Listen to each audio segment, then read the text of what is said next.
Welcome to the Beverly Hills Plastic Surgery Podcast. I'm Dr. Jay Calvert. Today, here on a Friday afternoon in Beverly Hills with my incredible co-host, Dr. Millicent Rovelo. How are you, Dr. Rovelo? Excellent. How are you?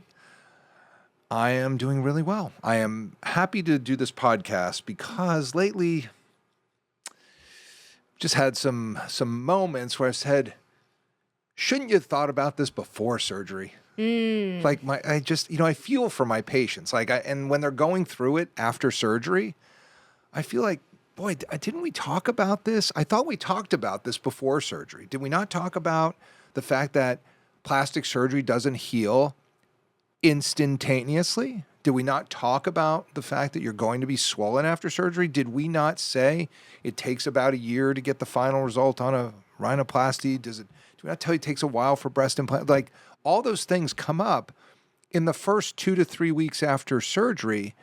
And I'll tell you, my patients have like anxiety attacks of earth-shaking magnitude. Yes. The subtitle of this podcast is Talking Your Patient Off the Ledge. It's true. And it's like, it is. Whoa. It is a very, very real thing that I think plastic surgeons out there will 100% agree happens across the board with the whole spectrum of patients. And I get it. There are so many reasons why this happens. And so what we're talking about is just this really acute anxiety that happens in the first few weeks after surgery. Even in patients that know they're going to be swollen, even if cerebrally they know that they're going to be swollen for some time. And they've read the paperwork. And they've read the paperwork. Or they know that after a facelift, they're going to look a little funny for a while, or that their breasts are going to take time to settle.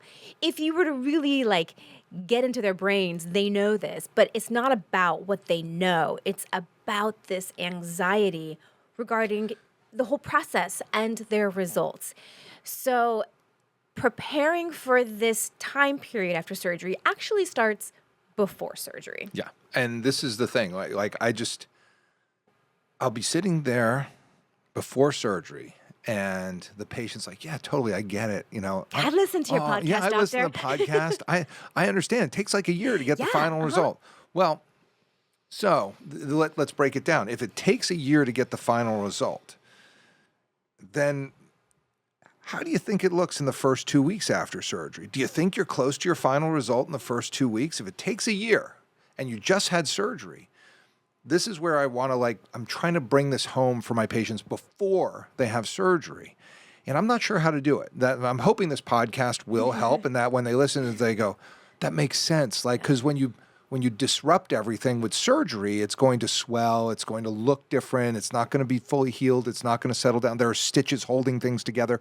All that should, but it doesn't. It should add up to the patient that it's not going to look normal. Right. It's not going to look normal in the beginning, and this is not the time to look in the mirror and critique your results at all. That's a good point, because my original coordinator, Raquel, when I quit working for the University of California and went into private practice in the time before electricity. Actually, there were pterodactyls flying at this point.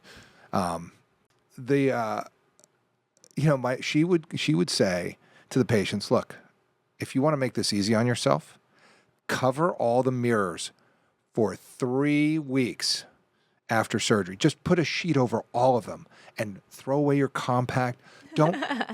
Don't look in the mirror. And then after 3 weeks, you can take those sheets down and it'll look pretty decent. Right. And that's assuming you have a surgeon that's following you closely and is looking at you every week and 100%. is able to point out if there's anything potentially going wrong. If you have a surgeon that pieced out, then maybe you should look in the mirror. Yeah, you need somebody who's on top of it with you. Absolutely. Not a blanket statement. But if you have someone who's following you closely, let them worry about anything that could potentially be going wrong in the first few weeks.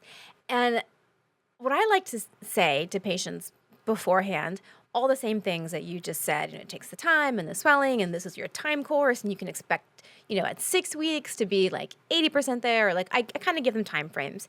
But also, I kind of try and, if I can, get a read on them in terms of their baseline anxiety level. Some patients are very forthcoming and will flat out tell me, I'm a very anxious person. I'm worried about how I'm going to be afterwards. And these are patients that either ask me directly or I might subtly suggest maybe taking an anti-anxiolytic right after surgery would be helpful because there are a lot of things about the surgery process that are anxiety provoking. 100%. Even in someone that maybe doesn't think they have anxiety issues. But the cocktail of drugs you get when you have anesthesia can have effects that maybe you don't anticipate, residual effects.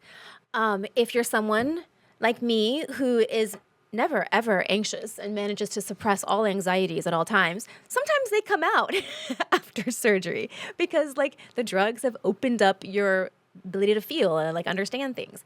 So there are all kinds of reasons why people might get sort of this acute anxiety panic attack situation after surgery. And we've all gotten the phone calls like the night of surgery, like less than 12 hours after surgery of the patient actually having a panic attack and having issues. So Oh, yeah. if you, I've had some goodies. Oh, I know. So if you at all know that there are any kind of issues at baseline, have a plan in place before surgery. Talk with your surgeon about it so that you're not ending up, Up on the ledge. up on, like, literally and figuratively up on the ledge. Yeah, the medications I give patients includes Valium. Yes, It includes Valium. for a And reason. it's not a suggestion. Like, you need it. I promise you. There's a reason I give every patient Valium because they're going to look and be like, "Oh my God, what have I done?" I know. It is like without Yeah. a doubt because you can't imagine if you're a normal person going through life and you're working in a job and you're buying groceries and you're taking care of kids and you've got pets and you're going to the ballpark on the Saturday or you're doing a soccer mom thing or you're doing whatever you do, you're never sitting there going like, I wonder how bad I'm going to look after surgery. So you show up for your operation, Right. and then you get hauled off to surgery and everybody's really sweet. Oh, it's going to be great. You're going to love it. And you wake up and you're like, oh my Oh God, my like, I gosh. don't love this. Like, what is this that's going on here? Yeah. It is so disconcerting. I know. And that's why we're doing this now. For those of you who are going to sign up for surgery, it's not that the problem isn't how you look. The problem is your response to how you look. You're going to look that way. Yeah. The surgery doesn't heal overnight. So your response to how it looks can either be like, oh yeah, they told me I was going to look like I got hit by a bus. I pretty much Yep. do. That's right. And then it gets better. And then a week, like that's why rhinoplasty, I send them home for a week. I'll see you back in a week. And then when they come back, they're like, God, it was looking pretty bad at day 3. I was like, hell yeah, it was. That's why I'm seeing you at day 7. Because how does it look now? Well, it looks pretty good. The Right. bruising's going away and, swelling's gone down. And like, let's pop this off. Oh my God, I love it. Yeah, exactly. So that's where being in the know of what's going to happen will help alleviate that anxiety because the anxiety is stress. And the stress lowers your immune response, which lowers your ability to heal wounds, to fight infection, and to have a great result. So the anxiety is not here because, we're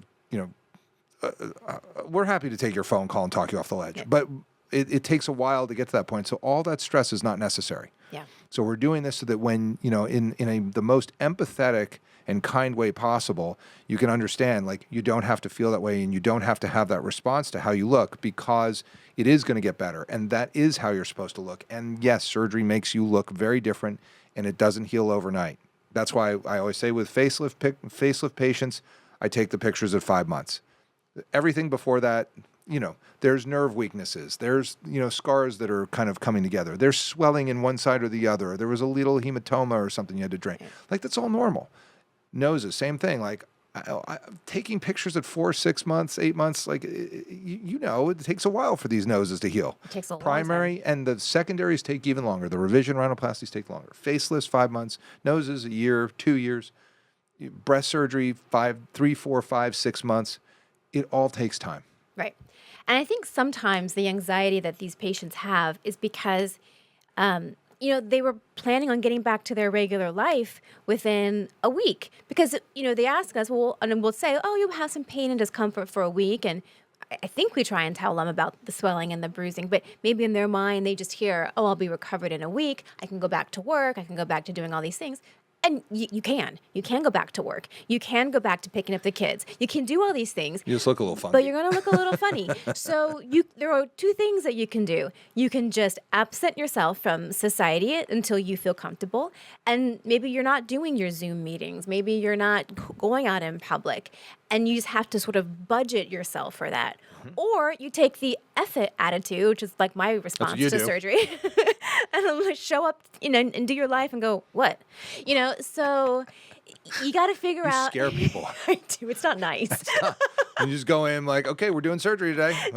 What? Is it? You got a problem? What? Oh, this? Is there something in my teeth? Like, It's gonna be fine. No. I just had surgery. I'm fine. Lasers, whatever. Too bad. Yeah, just deal Get with over it. Yeah. So you got to figure out what works for you, but know that people are going to notice that something's happened if you do something, certainly within those first few weeks after surgery. We're talking about obviously face and nose surgeries. If you have a body surgery, a breast surgery, you can sort of camouflage what's going on there a little bit better. But for face surgeries, you're going to look a little different for a while. And we did a whole podcast on nostril asymmetry. Oh, yes, we did. Because no nostrils are symmetric on any human being alive. And when they're swollen after surgery, they certainly don't look symmetric. And so the amount of time I spend on nostril asymmetry, and now I just say, oh, you got to go listen to that podcast. Yeah, your nostrils aren't going to be the same. But listen to this. This will help you. Because mine aren't the same. Yours nostrils are not the same. I was going to say something about it, but I didn't want to. Thank you. But I mean, nobody's nostrils are the same. And everybody has a small side of their face and a big side of their face. Everybody. So everybody's going to have facial asymmetry. Everybody's going to have different degrees of tightness on one side after a facelift versus the other side because it's just the way that that we're built. We're not built as, steel and plastic people. Right. Not yet. I mean, I think that's coming, and but it's not now. Right now, people are made out of like bone and skin and fat, juicy stuff, and cartilage, and blood and stuff like that. So it's like while you're made out of human stuff, you're going to heal like a human, which is unpredictable. And our job as surgeons is to control that as much as we can, with the caveat that and it's going to still be asymmetric. And it's still going to be different one side to the other because you're different from one side to the other before you even begin this journey. Right. So if you have that in your back pocket going in, it will alleviate a lot of those, moments of just like, oh my God, I can't believe I did this. What do I look like? I look like, like something out of, a war movie. Yeah, you kind of do. You kind of do. That's the way it is after surgery. And we hear that I know you and I both hear that from our patients. And I was in the elevator in our building, which is mostly plastic surgeons. And I was sharing the elevator with a lady in a wheelchair. She was clearly like post-op day number 1, coming in for her first post-op check. And she was all wrapped up and she had the sutures in her eyelids and her whole face was puffy and bruised. And she looked like she had just gotten a facelift day 1. That's what she's supposed to look like. And she's freaking out with her daughter, whoever's there with her. Oh my God, what have I done?